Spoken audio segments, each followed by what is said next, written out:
In this video, I'll share my journey from years of anxiety and a racing heart to discovering one small routine that quietly transformed my health and peace of mind. If you're looking for a gentle yet powerful way to care for your heart, don't skip this. Try it with me starting tomorrow morning. If you find it interesting, don't forget to click subscribe and like below to support the author and spread valuable lessons to many others. Now let's get started. At 67, I collapsed in the bathroom. My head hit the tile floor, not because I slipped, but because my heart suddenly went out of rhythm. The doctor said, "You should prepare yourself." With a heart like this, the next few years could be unpredictable. But today, I'm 82, and my heart is as strong as someone in their 50s. I don't take any special medication. I don't jog every morning.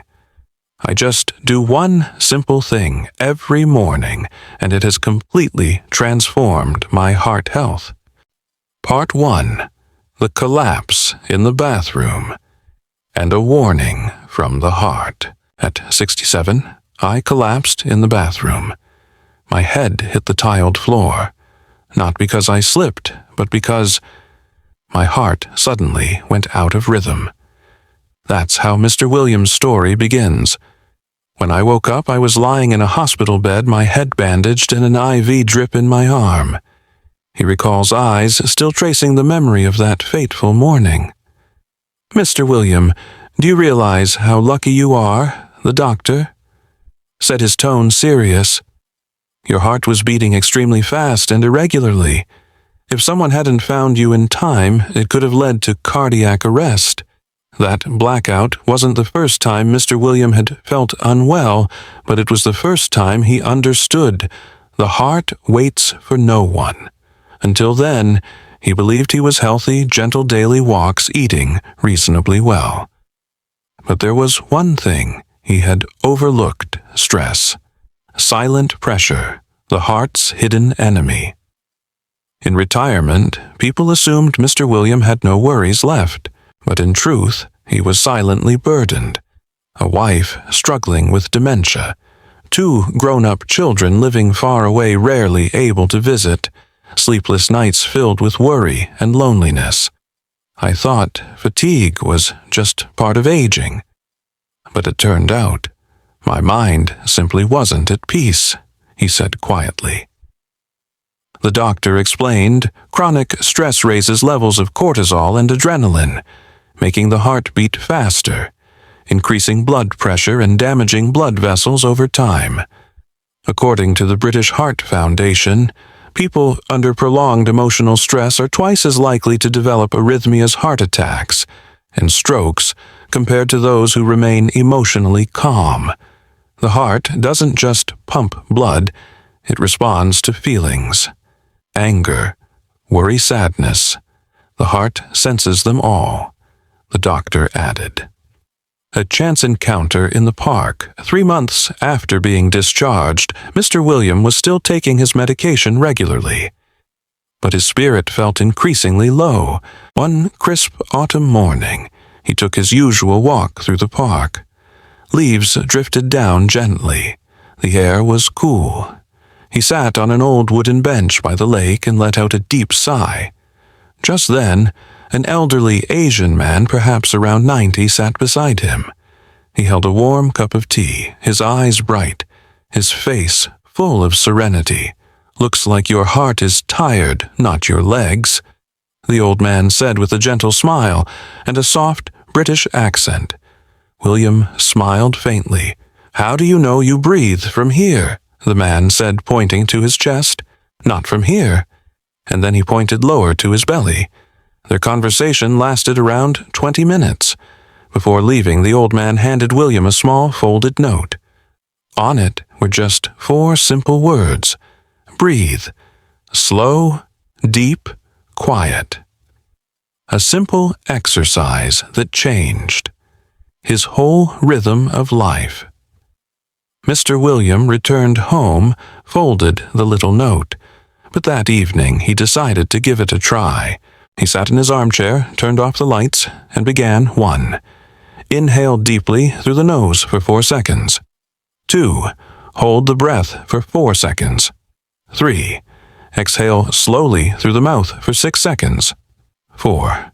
Pause for 2 seconds before repeating. At first, I felt a bit silly, but after just a few rounds I could clearly feel my heart slowing, my chest felt lighter, and my mind clearer, he said. From that day on, every morning before his cup of tea, Mr. William would sit in silence for 10 minutes of mindful breathing. No music, no gadgets, just his breath and himself. The science behind deep breathing. Modern medical studies have proven the benefits of deep, slow breathing. It activates the parasympathetic nervous system, helping to lower heart rate and blood pressure. It reduces stress hormones and increases serotonin, the happiness hormone. It improves blood circulation and reduces the risk of oxygen shortage to the heart muscle. It enhances heart rate variability, HRV, a key indicator of cardiovascular health and longevity. A study by Stanford University found just 10 minutes of deep breathing daily for 3 months can reduce cardiovascular event risk by up to 23% in people over 60. 3 months later, and a surprising comment from the doctor.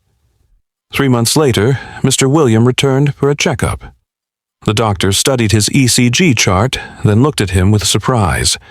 "Have you changed your medication?" "No, I changed my morning habit. What do you do?" "I breathe," he smiled. Just that one simple act had helped him. Stabilize his blood pressure from 145/95 down to 128/82, achieve a more regular heart rhythm, sleep more soundly at night. The first lesson: stillness is also a kind of medicine. We often look for medicine in bottles, but forget that some of the most powerful doses lie within our own breath. Mr. William shared, "I'm not good at meditation. I don't follow a strict diet, but I've learned how to pause. Pause to listen to the heart. Pause to let it breathe, to be still. And because of that, it keeps beating peacefully." Part 2. A peaceful heart amidst turmoil. That winter, the UK experienced the harshest cold spell in a decade. Snow blanketed the rooftops. The streets were eerily empty, and Mr. William, now 82, still faithfully opened his window. Each morning, sat in his wooden chair by the fireplace and breathed. No more sharp chest pains, no more sleepless nights filled with worry and unease. But life, as ever, never stopped testing him. That morning, a phone call that made his heart sink. The phone rang sharply at 7 a.m. On the line was the voice of his eldest son, David, who lived in Leeds. "Dad, Mum's had a fall. I've taken her to the hospital. It's quite serious. She may need hip surgery. Good heavens. Is she in a lot of pain? I'll catch the train right away. No need to rush. Just stay calm. I've got things under control. Stay calm." Those 2 words echoed like nails in his chest. Whenever something happened to his wife, his heart always tightened. She had been his partner for 50 years, a part of him that could never be separated from his heart. His hands trembled as he set the phone down on the table. He sat still, his mind racing, hundreds of images flashing, a flood of questions, endless worry. "Wait," he whispered to himself. "First, breathe." He closed his eyes. 4 seconds in. 4 seconds hold, 6 seconds out. He repeated the cycle 5 times. No more shortness of breath. No more trembling hands. That was the moment I realized controlling my breath was the only way not to be swept away by fear, he later said. Breathing is a form of meditation, and meditation isn't something mystical. Many people think meditation means sitting cross-legged with hands in lotus position and a mind completely empty. But Mr. Williams saw it differently, much more simply. To me, meditation is this: when I breathe in, I know I am alive. When I breathe out, I know I'm letting go. One breath, One moment of awareness. One moment of awareness. One step closer to a peaceful heart. A message from an 82-year-old man to young people. Always in a hurry. I don't expect young people to do exactly what I do, but I hope they understand the heart doesn't need expensive things. It needs attention. When you breathe deeply, your heart knows. When you laugh genuinely, your heart knows. And when you forgive, your heart becomes lighter too. He was once in a hurry chasing work in his youth, worrying about death in his old age. But at 82, he holds on to just one truth. Don't let your heart run alone. Walk beside it one breath at a time. Closing. Each breath is like a little umbrella for the heart. Amid the uncertainties of old age, the hospital visits, the healing process, the moments of loss and glimpses of hope. Mr. Williams still breathes, slowly, deeply, gently. There's nothing magical about it. I just breathe in and remember I'm alive. I breathe out and let my worries float away with the wind. Part 3. When the heart speaks and you know how to listen. It had been 3 months since Margaret's fall. She was slowly learning to walk again, one step at a time. Their little house at the end of a quiet street in South London once more echoed with the sounds of clinking dishes, the soft hum of the afternoon radio, and Mr. Williams' familiar call, "Tea's ready, love." But one March morning, his heart rang a quieter, deeper alarm, one he couldn't ignore. The first warning, a gentle tightness in the chest. That morning, he was washing glasses in the kitchen. A faint squeezing sensation on the left side of his chest made him pause. Not painful, not sharp, but unusual, probably just from leaning over too long, he thought, and as always took a deep breath. But this time, even after a few cycles of slow breathing, the feeling remained. He sat down, waited 15 minutes. Still there. As someone who had learned to listen to his body, he didn't try to push through it. He picked up the phone and called the doctor. At the hospital, when the silence of the heart speaks volumes. The doctor ran an ECG, an echocardiogram, and blood tests. The results early signs of myocardial ischemia, a mild reduction in blood flow to the heart. Your heart is doing the right thing, the doctor said. It spoke early, and you listened. Most people don't. I used to be one of those people, Mr. William replied with a faint smile. And I paid for it with years of worry.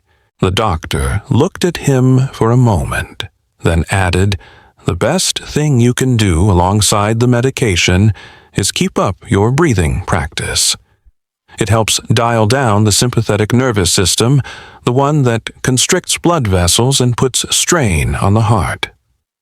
Why do older people often ignore? Chest pain. Mr. William was one of the rare few in his age group to recognize the early signs.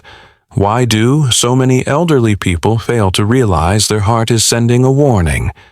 Because the pain isn't as intense as they expect. Because they assume it's just age-related fatigue, nothing serious. Because they're afraid of the truth and choose to ignore it. I used to be like that. I thought being strong meant suffering in silence. Now I know real strength is having the courage to listen to your heart. A conversation between husband and wife about what they'd never said aloud. When he returned from the hospital, a light rain was falling. Margaret was making tea. "You've been to the doctor, then?" "Yes, my heart's speaking, softly." "Then you should answer it gently." "I'm trying, by breathing like I've learned." "But I'm scared. I'm scared too, you know. Scared of what scared that one day you'll fall silent. That you'll stop breathing. That the radio won't be playing. That the kettle won't whistle. That your little drawer with heart pills will be empty." They both went quiet. a silence heavy with love. So keep breathing, will you breathe for me? Breathe so I know you're still here. Sunday mornings, when breath becomes a bond. From that day onwards, the couple began a new ritual. Every Sunday morning they sat by the window hand in hand and breathed together. No lengthy conversations, just counting the rhythm. 4 seconds in. Hold for 4. Exhale for 6. Hold for 2. 10 rounds. Steady. Gentle. We didn't need to understand all the medical science behind it. We just knew, with every breath, we were making a promise. I'm still here. Common mistakes older adults make in heart. Care Mr. William wanted to share 3 things he used to get wrong and wished he'd learned earlier. 1. Neglecting sleep. Staying up late, thinking he had nothing left to lose. 2. Skipping regular checkups because life and death are fate. 3. Not managing emotions, bottling things up and letting the heart carry the weight. I've learned that the heart doesn't need you to be a superhero. It just needs you to know when to pause and breathe. I'm not a doctor. I'm just an old man who used to live in fear. But now I've learned that the breath, something we all have, is actually the most powerful medicine of all. If you find the video interesting and useful, please subscribe and turn on the notification bell below the video so you don't miss any future content. Your support means a lot to me. And if you enjoy this video, you can help spread these valuable lessons by liking and sharing it. If you like the topic of this video, please comment 1. If you don't, please comment 0 to let me know how I can improve and create better videos for you.